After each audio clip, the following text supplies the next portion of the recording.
Chair Abante, Chair Fernandez. Sir, I understand may mga statement na rin po tayo kahapon denying the statements of Grijaldo. Pero just to be clear, para mas maipaliwanag lang po sa ating mga kababayan.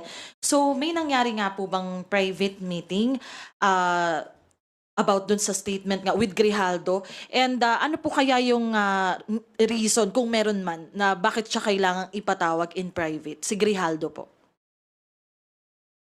Dahil mahaba yung sinabi pa ako na Chairman Abante. Unang-una talagang there was a incident na talagang pinatawag namin siya. Pero not on our own volition.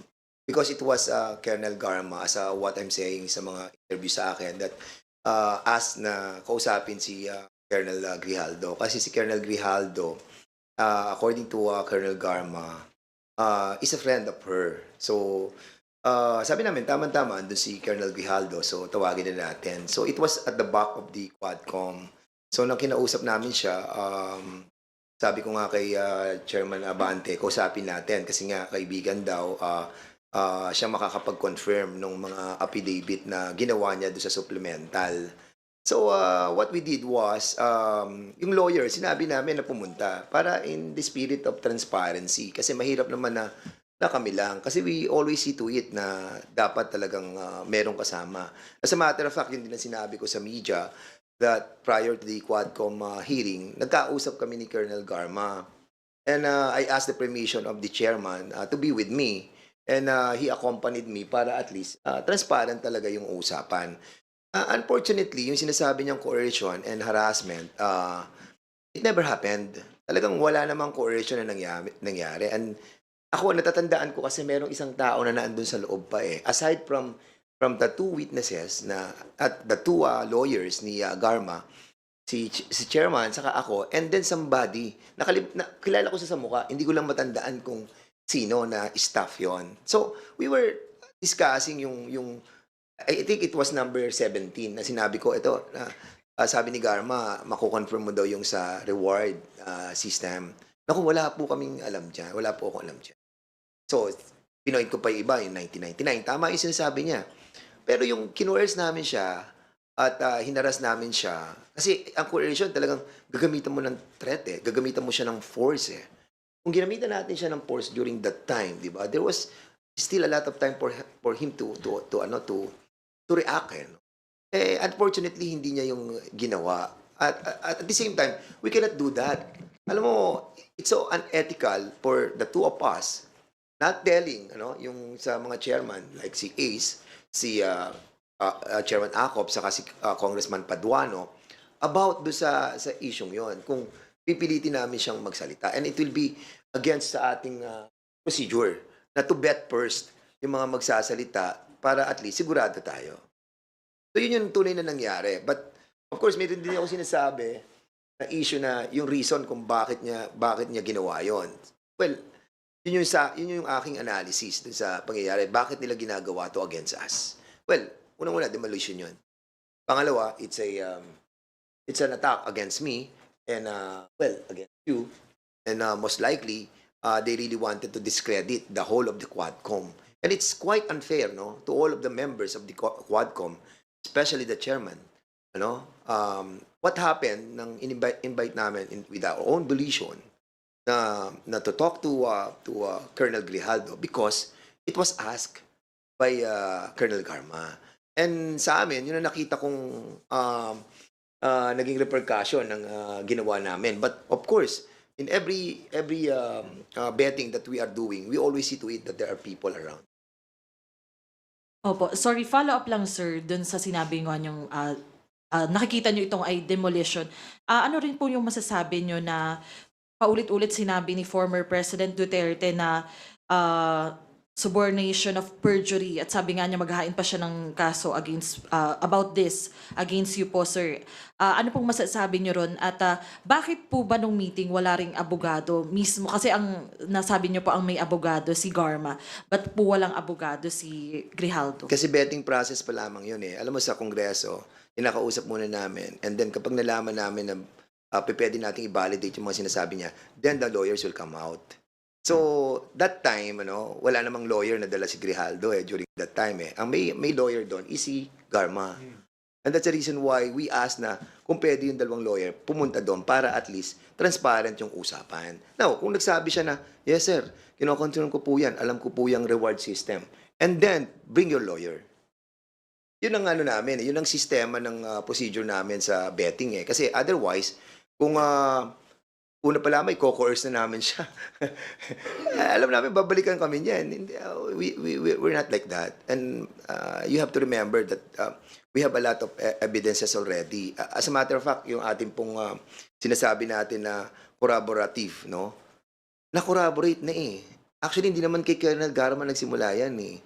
Doon sa dalawang PDL na kinorroborate ni Jimmy Fortaleza, ni kinorroborate ni Warden Padilla.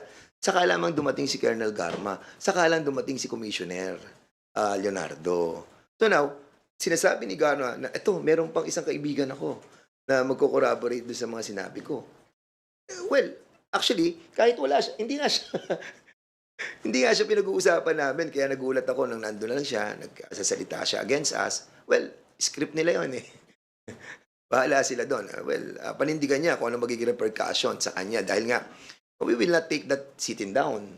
Of course, yung kanyang affidavit na kinores, hinaras, and under oath siya, mabigat yun. And now we will do something. And this will be collective. I mean, not me, not him, but the whole of the Quadcom. Because the integrity of the Quadcom is at stake here. And we have done nothing wrong. Sir, sorry, yung sa statement lang po ni former President Duterte about subornation of perjury, ano pong masasabi nyo doon na is, he even said na magpa-file siya ng case about this? Well, ako, carry on. We will take action on that. Kung magpa-file sila sa amin, then yun ang mga repercussion of the things that we are doing for the Quadcom and for the Filipino people. And if this is the way that we need to act on certain things that happen, then we will confront the issue. Next questions from Tina Panganiban Perez of GMA7. Sir, clarification lang. Sinabi niyo, script nila yon. Kanino po? Kung nag-affidavit siya doon, tapos, well, actually, sa totoo lang, kaya ako nasabing script yan. Alam niyo kung bakit? Kasi nga, during the time of our investigation, yung kay Colonel Andulan, yung sa issue ng namatay si Cesar Perez, na kung saan si Colonel Andulan, siyang humuli kay Councilor Norbin Tamisin ng Los Baños, Laguna. And I am very particular of that issue. And then suddenly, yung CCTV lumabas. Nakita natin na wala naman si Norbin Tamisin doon. And sniper yung tumira kay Mayor Cesar Perez. Si Colonel Andulan from Batangas, siyang humuli kay Norbin Tamisin. So, when I was asking the Colonel Andulan about ano yung relationship mo kay Gerald Bato, sinabi niya na na-assign siya doon sa PNPA. At doon sa PNPA, during that time, yung anak ni Gerald Bato was in school, first year as plebo. So, yun ang sinabi ko, yun ang relasyon mo. And then suddenly, yung issue. Binanata na niya ako, and ako, nag-simmer down ako noon. Hindi naman ako masyado sumagot. Sabi ko kasi, hindi naman ako, kasi siya nga yung nag-mention ng babysitter, nagbe-babysit daw yung anak ko, ganun-ganon. Pero yung anak niya, hindi niya hayaan mag-babysit. And of course, ako, nasaktan ako doon. Kaya sabi ko, wala akong mini-mention na nagbe-babysit yung anak mo. I don't want to demean the position of the men in uniform. But sa kanya mismo, sabi ko, wag sanang ganon. Tapos hindi na ako masyadong sumagot doon. Sabi ko, pag nagkausap kami ni Gerald Bato, magkakausap kami ng maayos. But unfortunately, ito yung lumabas. Diba? Si Grijaldo lumabas doon, may affidavit. Hindi naman siya yung pinag-uusapan natin dito sa Quadcom. Then suddenly, siya yung naging focal person doon sa kanila. So, I think there is a correlation about this. Sir, clarification po ulit. Are you saying it's a script of Colonel Grijaldo and Senator Bato? Yes, parang yun ang kanilang narration sa mga pangyayari dito. At dinala nila sa Senado si Grijaldo. Sabi nga ng isang press sa akin kanina, sino ba yung Grijaldo? Sabi ko, yan yung kaibigan ni Garma na isinama niya dun sa meeting namin na kung saan nabago na yung narration ni Colonel Garma nang dumating si Colonel Grijaldo. And that, I think we have to investigate why si Colonel Grijaldo na dumating sa meeting namin with Chairman Ace Barbers, hindi na niya na-reveal yung katotohanan. And then, yun na nga, doon na nag-boils down yun, imbisigahan na namin si Chairman Garma, si GM Garma. Opo. Sir, sabi po ninyo, the Quadcom will not take this sitting down. May legal action po ba kayong binabalak? And kung meron po, sino po yung kakasuhan nyo and ano pong kaso? So we haven't talked about it yet, no? But ako, sa akin, kami ni Chair, actually ngayon lang kami nagkita ni Chairman Abante. But of course, parang hindi naman tama kung we will take this sitting down, no? We need to ferret out the deeper reason why this happened, that somebody will take his oath doon sa Senado and telling lies against the Quadcom. Hindi naman ako lamang ang tinira dito, but the whole of the committee. And it is incumbent upon the leadership of the Quadcom and the House as well to take action on this. Because I think he is under preventive suspension. If I'm not mistaken, because involved siya dun sa pagkamatay ni Barayuga, he is under preventive suspension. Kung he is under preventive suspension, somehow you can relate that he's doing this because yun na nga, trying to get even with us. So sana wag sa ganun. Wag sa ganun pamamaraan. We are all well, I believe that we are in the democratic way of our government, and okay lang yan. Basta harapin na lang namin yan kung ano mangyayari. And we will talk about it. Opo. Sir, babasahin ko lang po yung patanong ng office, although this was already mentioned kanina by Kong Abante. Ano ang mga gagawin sa mga pinagsasabi ni former President Duterte? Ano ang pwedeng ikaso?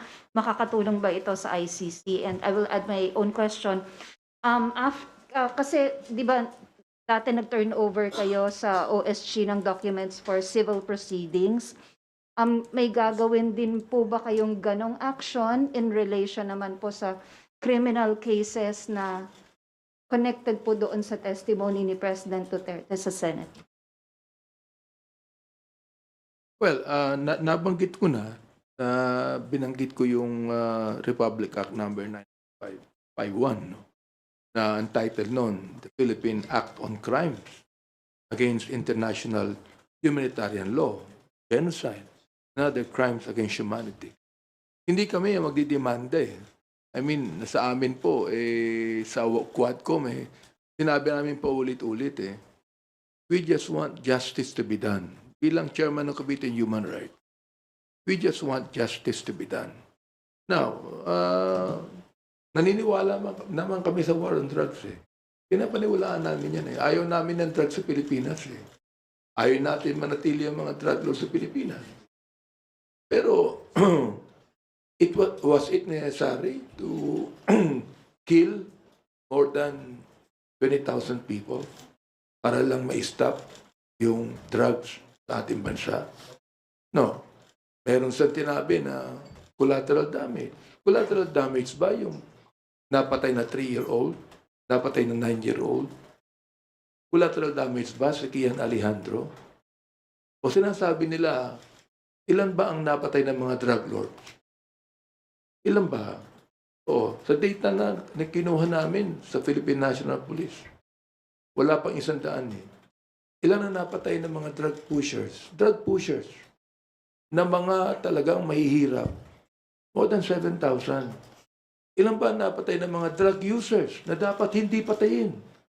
Dapat rehabilitate. 440 people. Ngayon, yung ba collateral damage ba yun? Yung ba yung sinasabi ni Senator Bato na shit happens? Yung ba shit happens lang ba yun? May pambihira naman buhay ito. Ano ba ibig sabihin ng shit? Baka hindi niya alam ibig sabihin ng shit sa American expression. Mura yun Di ba? Shit happens? Ganun lang ba yun? See that? So, ibig sabihin, kung walang accountable dito, Ano mangyayari? Diba? Nais lang namin ang katotohanan mailabas dito. Oo, para makapagpagawa kami ng mga batas na hindi na maaaring mangyari pa ang extrajudicial killings. Nag-file na nga kami ng unang-unang bill tungkol dyan na making extrajudicial killings a heinous crime. Yun na yung aming pinail eh. Oo. Kaya bahala na po yung mga agencies po natin na mag-imbestiga. Dahil kami po, in aid of legislation yan. Sinabi ko na rin po, in aid of prosecution. Bakit po? We're not the one prosecuting. But we are telling the prosecutors, we are telling DOJ, yan na. Naimbestiga na kami. Alam niyo na kung sino may kasalanan. Kayo na ang bahala mag-prosecute. Sapagkat kami, ito lang ang maaari namin gawin. Pero ang maganda din doon sa briefly lang ang maganda sa nagiging investigation natin, na-expedite po natin yung pagpapile ng mga cases ng ating pong executive department. Like for example, tung sa preservation assets na we recommended na ma-preserve yung mga corporations like yung Empire 999, yung mga ganon, siyam yan. Na ngayon po, nag-issue na si Secretary Lucas Bersamin. And we are so happy that all the evidences that we have gathered have been submitted to them for their perusal. At nagkaroon po tayo ng positive reaction. Maraming salamat po.